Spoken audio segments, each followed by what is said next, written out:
नमस्कार दोस्तों, बिहार में पप्पू यादव की गिरफ्तारी के बाद पहली बार पप्पू यादव के बेटे ने वीडियो जारी करते हुए बड़ा खुलासा कर दिया है। खुलासा करते हुए सबसे बड़ी बात ये कही है कि उनके पापा यानी पप्पू यादव के साथ ये हो सकता है। पप्पू यादव के बेटे का आपको पूरा वीडियो दिखाएंगे, उन्होंने क्या क्या कहा है। लेकिन इससे पहले आपको बता दें, पप्पू यादव के गिरफ्तारी के बाद से ही भारतीय जनता पार्टी और जेडीयू में फूट पड़ती हुई दिखाई दे रही है। अब भारतीय जनता पार्टी और जेडीयू के नेताओं ने भी पप्पू यादव की गिरफ्तारी का विरोध कर दिया। अब नीतीश कुमार अकेले पड़ते हुए दिखाई दे रहे हैं। जी आप कहते थे, जन अधिकार पार्टी के राष्ट्रीय अध्यक्ष और पूर्व सांसद पप्पू यादव को रात में ही जेल भेज दिया गया। अब नीतीश कुमार के नेता ही इसका जमकर विरोध कर रहे हैं। बेगूसराय के पूर्व सांसद और नीतीश कुमार के करीबी जेडीयू नेता मुनाजिर हसन ने कहा कि पप्पू यादव की गिरफ्तारी की जितनी निंदा की जाए वो कम है। वो गरीबों के मसीहा के तौर पर काम कर रहे थे। वहीं जेडीयू नेता हसन ने कहा कि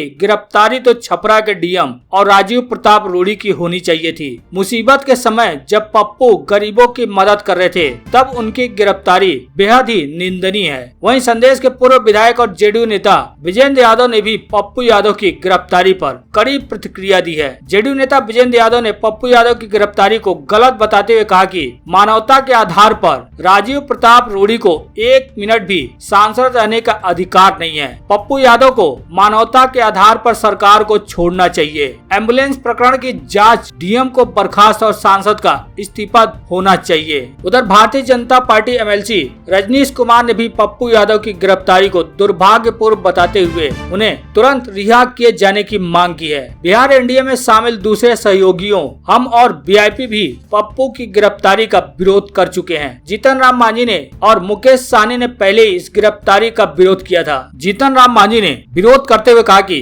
जन सेवा के कार्य में निहित तथा इस महामारी के दौर में अपने सामाजिक दायित्व का निर्वहन करने वाले व्यक्ति श्री पप्पू यादव जी को गिरफ्तार करना एक अति निंदनीय और सरकारी तंत्र को शर्मसार करने वाला कृत्य है। अतः मैं मांग करता हूं कि उन्हें जल्द से जल्द रिहा किया जाए। साथ ही उन्हें कहा कि अगर उनके पास कोरोना कर्फ्यू में आने जाने का पास नहीं था तो उन्हें तत्काल दिया जा सकता था। इसमें गिरफ्तार करना एक असंवेदनशील कदम है। हालांकि पप्पू यादव की गिरफ्तारी को लेकर खुद एनडीए में फूट पड़ने लगी है। अब एक एक कर भारतीय जनता पार्टी नेता अपने सरकार के विरोध में खड़े होते हुए दिख रहे हैं। हालांकि पप्पू यादव की गिरफ्तारी को लेकर कई सवाल खड़े हो रहे हैं। अब पप्पू यादव के बेटे ने, जिनका नाम सार्थक रंजन है, उन्होंने वीडियो जारी करते हुए कहा कि पप्पू यादव के साथ कुछ भी हो सकता है। उनके पुत्र सार्थक रंजन ने पहली बार जारी करते हुए कहा कि बिहार वासियों से अपील है कि इस भ्रष्टाचार के खिलाफ छेड़े गए पप्पू यादव के मुहिम को सभी बिहार वासियों को आगे बढ़ाना होगा। आज वो जेल में अकेले हैं। और क्या क्या कहा पप्पू यादव के बेटे ने, पहले आप उनका ये वीडियो देखिए। मैं सार्थक रंजन, पप्पू यादव जी का पुत्र, और मैं नहीं चाहता था कि हमारी मुलाकात ऐसे हो। कल जो हुआ उसके बारे में बात करना चाह रहा हूँ।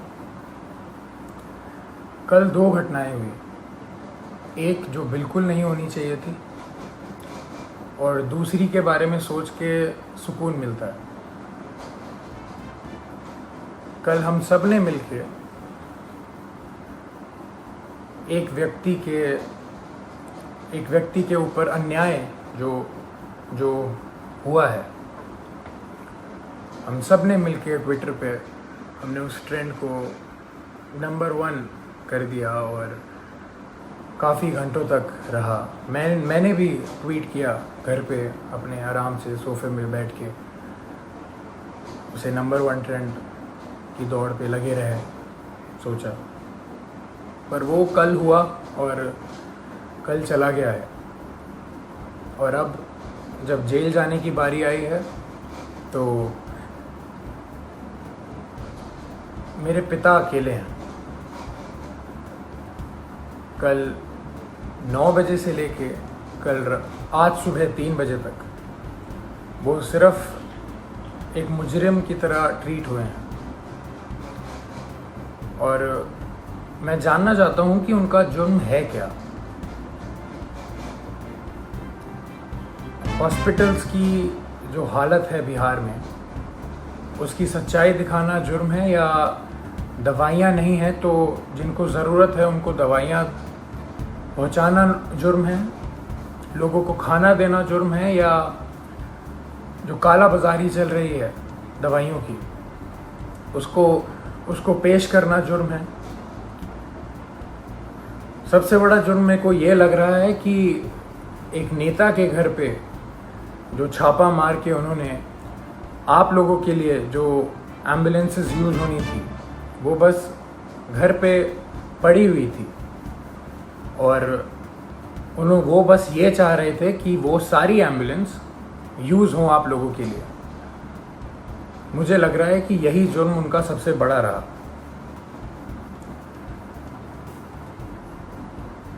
अपना परिवार छोड़ के उन्होंने बिहार के हर एक परिवार के लिए काम करना सही समझा। हर एक परिवार की एक भी पुकार अनसुनी ना जाए, उनका बस यही मकसद है। शुरुआत से मैं हर रोज़ बात करता था उनसे, कल के पहले तक हर रोज़, और बस एक ही चीज़ पूछता था मैं उनसे कि क्या आपकी तबीयत ठीक है, क्योंकि मैं भी घर पे बैठ के आराम से आप लोगों की तरह बस देखता था कि वो उनकी वीडियोस, कि कभी वो कोविड वार्ड में जा रहे हैं, पेशेंट्स के बीच में जा रहे हैं, मुर्दा घर जा रहे हैं, या भीड़ के बीच में खाना दे रहे हैं, या कोई माँ उनसे गले लग के अपने बेटी या बेटे के लिए रो रही हैं। तो मुझे भी यही लगता था, या तो कभी किसी मुर्दा के साइड में खड़े हैं मुर्दा घर जाके, तो वो देख के मेरे को बस यही लगता था कि दूसरी बॉडी मेरे पिता की भी हो सकती है इस महामारी के कारण। और हमेशा जब भी मैं उनसे पूछता था कि पापा मास्क पहन रहे हैं या सैनिटाइज कर रहे हैं या कुछ ध्यान रख रहे हैं, तो वो कहते थे कि मुझे कुछ नहीं हो सकता, क्योंकि मेरे साथ पूरा बिहार है, उनका स्नेह है, उनकी दुआ है। और वो आज अकेले बीरपुर में पूरी रात नहीं सोए हैं और अकेले हैं, और जहां उन्हें रखा गया है वो बिल्डिंग किसी भी वक्त टूटने के दम पे है। और जब ऐसा व्यक्ति इतना काम करके, इतनी सच्चाई से काम करके अकेला पड़ जाए, तो बुरा लगने वाली बात है ये कि उन्होंने हर एक घर के लिए अपना घर छोड़ा है, अपने घर की जिम्मेदारियां छोड़ के आप सबके बीच रहने का संकल्प लिया, आप सबके लिए जीने के लिए संकल्प लिया। हमने कल बहुत साथ दिया उनका ट्विटर पे और किस पे नहीं, पर सिर्फ ट्विटर ही चीज़ नहीं रह गई है, सिर्फ नंबर 1 ट्रेंड होना ही नहीं रह गया है। जब ऐसा व्यक्ति अकेला पड़ जाए जो रात दिन सेवा करे लोगों की और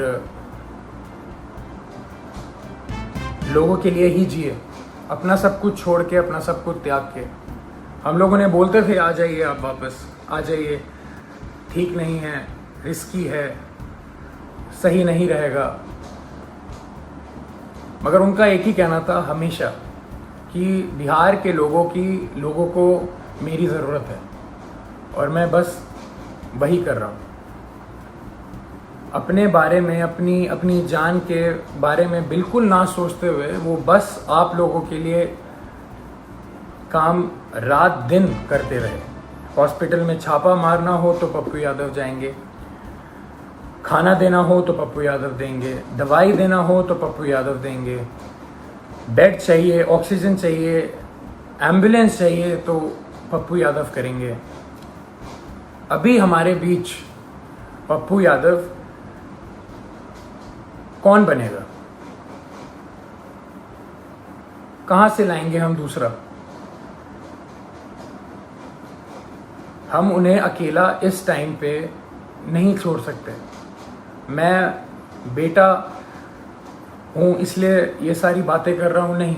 अगर मैं सिर्फ एक बेटे की तरह सोचता तो शायद मैं उनको ज़बरदस्ती बहुत पहले घर बुला चुका होता, पर मैं एक नागरिक की तरह सोचूं तो बहुत बुरा लग रहा है। जो आदमी रात दिन एक करके सिर्फ दूसरों के लिए जिए और उसके साथ ऐसा अन्याय हो, ये बिल्कुल मंजूर नहीं है, ना हम लोगों को मंजूर करना चाहिए।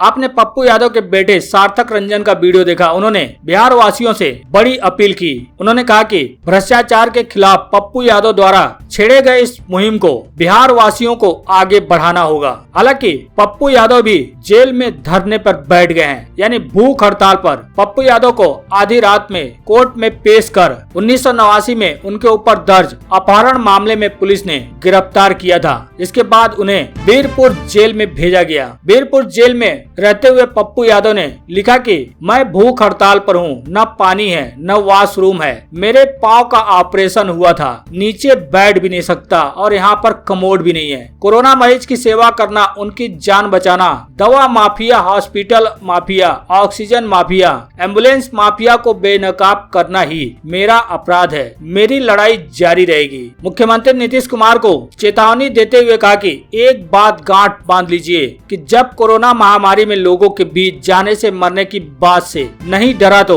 आपके जुल्म से क्यों झुकूंगा। मैं, मेरे साथी और मेरा परिवार न डरा है न डरेगा। आगे लिखा कि भारतीय जनता पार्टी को उसकी औकात दिखा चुका हूं। आप अपनी कुर्सी की चिंता कीजिए, जिंदगियां बचाने की लड़ाई जारी रहेगी।